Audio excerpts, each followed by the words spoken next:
Mr. Rowley, Rowley, colleagues, friends. So I don't have a speech today, and I'm hoping a written speech. I'm hoping that this would have been more interactive. But there is another session later, maybe tomorrow, where we would have an opportunity to talk with the audience. I always believe that as policymakers, we should make ourselves available to people, particularly at conferences of this sort, to clarify positions that they may have and answer pointed questions rather than making presentations. So most of you probably would have done your research on Guyana, and you would have seen in the newspapers a number of issues that are featured daily here.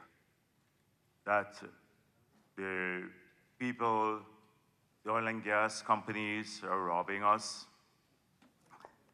Secondly, that the state is not defending the people by signing good deals. That the sector doesn't bring benefits to Guyanese. That we're the major cause of global warming. And we must stop oil production now because Exxon is pouring hot water into the ocean and it's causing global warming. So this is real. We live in a democracy, and you have all these sorts of things on a daily basis in the newspapers. And so we have to respond to them. As maybe ridiculous as some of these assertions are, you have to constantly keep responding to these things because in the minds of many people, they actually believe this.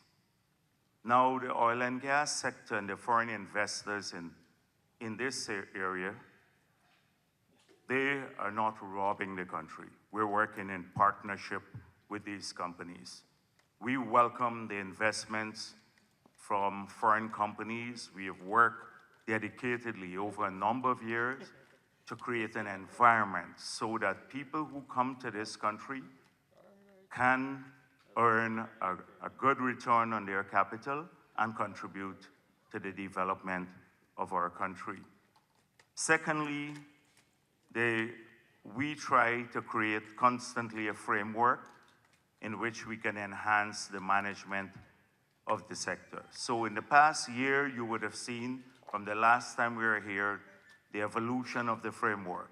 We had the first licensing run. It took longer than anticipated because we promised that the PSA would be made available to people and also that the draft petroleum activities bill would be available to the bidders. And we had a delay in crafting those because they were entirely new. The new petroleum activities bill replaced a 1986 bill. So you can imagine we were managing this sector with an old piece of legislation. Now today, in August of last year, we've had a new PSA, a new Petroleum Activities Act, and it establishes a modern framework for managing this sector.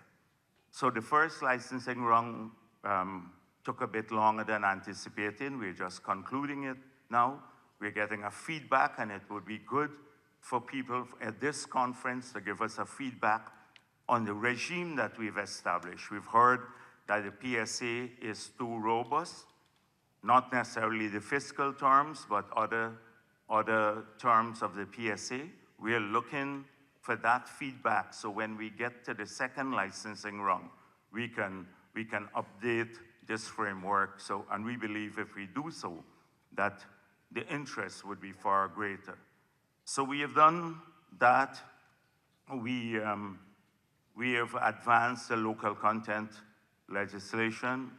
A lot of opportunities are now available to local people. And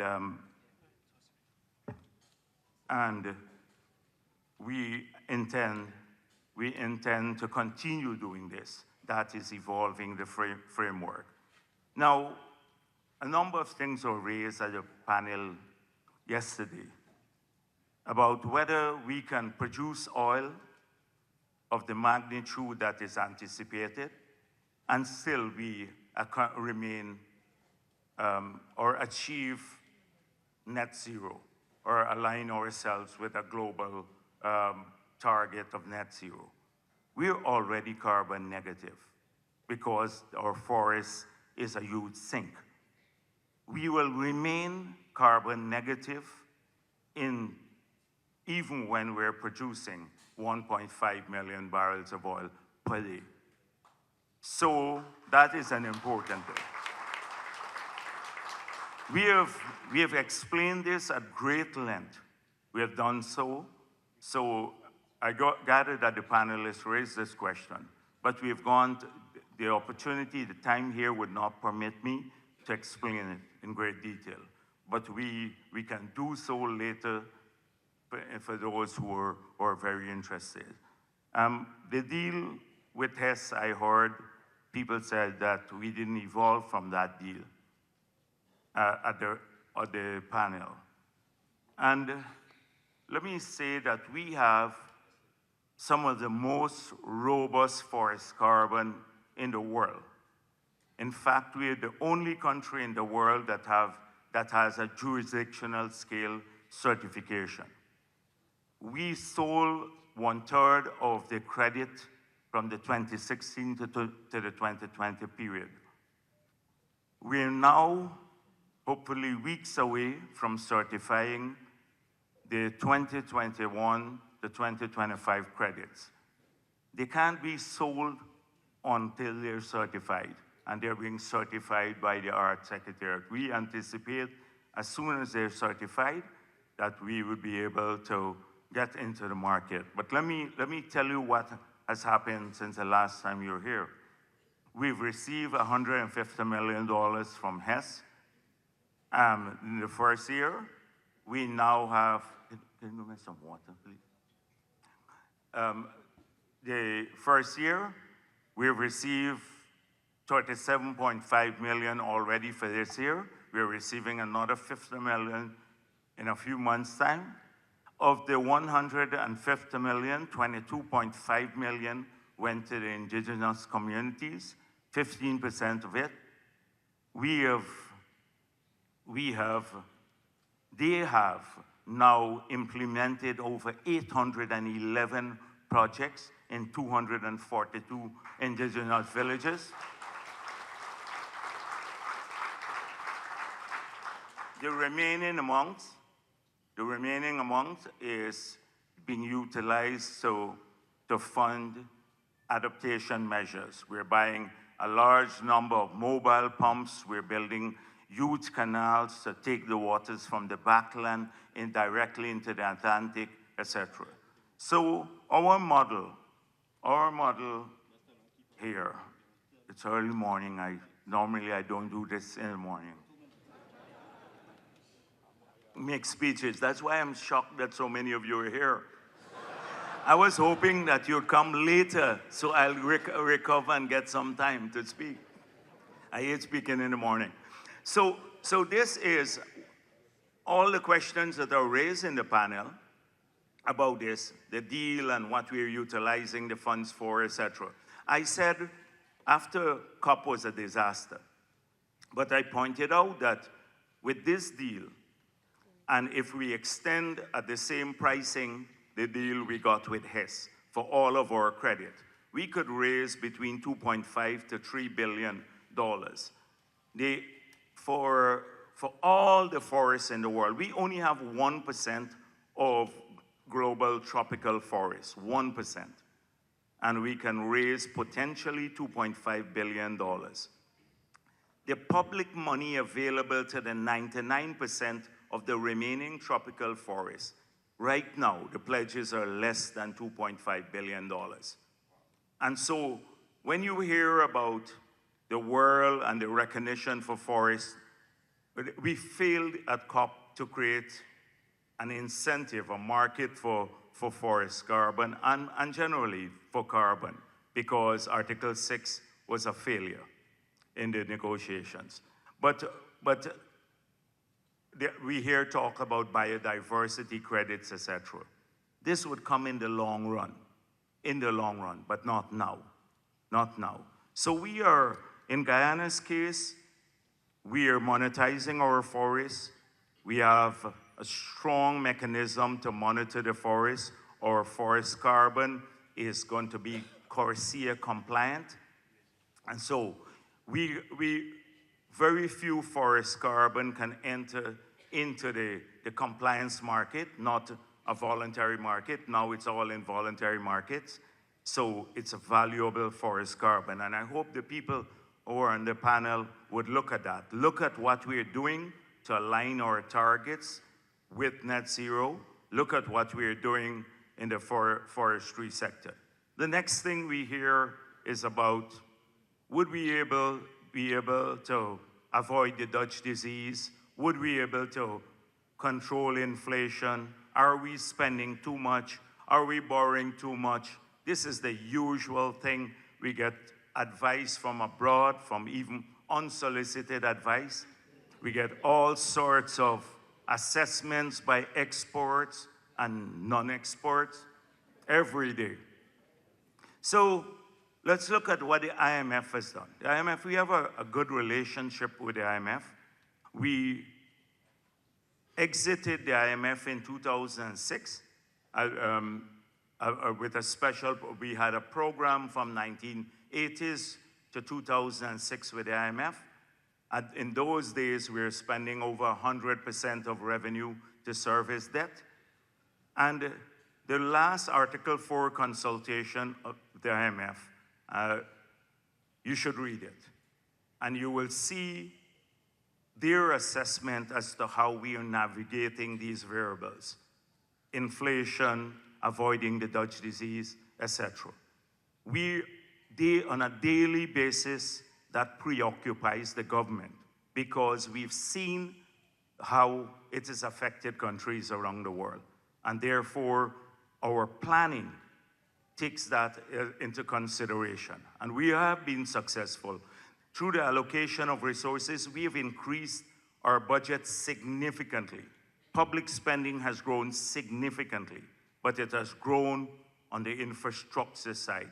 It has grown on things that are important for the future of this country, to create the appropriate human capacity and the physical infrastructure to bring in non-oil growth. So on the education sector alone, in the last 4 years, we have increased the budget by 162%. It moved from 52 billion Guyana dollars to 135 billion dollars. We have now over 20,000 people studying on scholarships online. Next year, University of Guyana would offer we're moving to free university education in the country. We are writing off the loans of all of the students who have had to pay their loans. We're building now 12 new hospitals and rehabilitating several others to increase the quality of healthcare so that we can have a more robust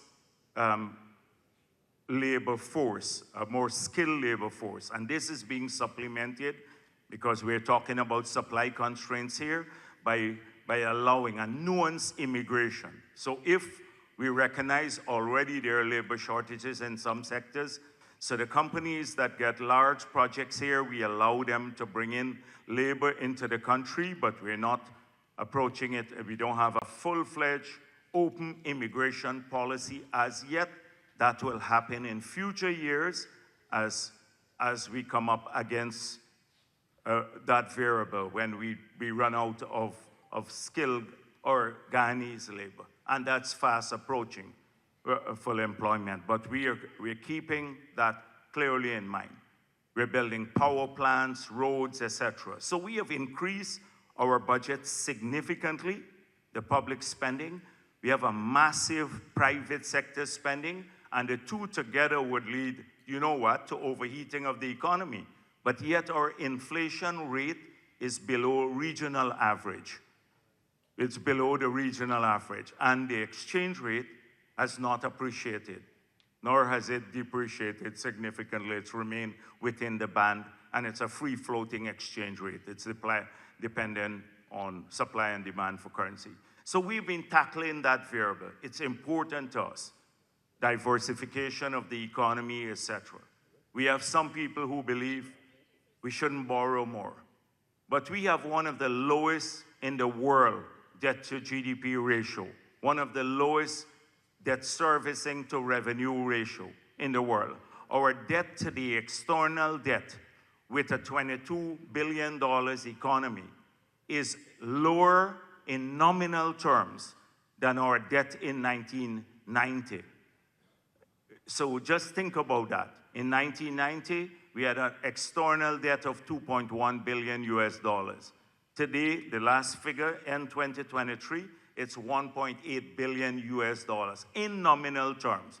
Forget the time value of money. And at that time, the economy was $300 million. Now it's $22 billion. So our capacity to borrow is greatly enhanced, but we are not on a borrowing, we're not splurging on it, because almost all of our debts so far are on fixed terms, except in two variable rate loans we have, and they're both to multilateral institutions. And that is why we've not seen, because they're fixed interest, we've not seen a ballooning of our debt service payments when global interest rates rose recently. So these are all important issues to us. We don't have the time here to go through all of them, but I want to assure you that your investments in this country will be safe. Your investments will be safe, that you'd have a government that balances the interests, the needs of the investors, the need to earn and do well with the task of ensuring that people, the country benefits more too. We're not going to be Qatar or UAE. We don't want to be. They're different countries necessarily.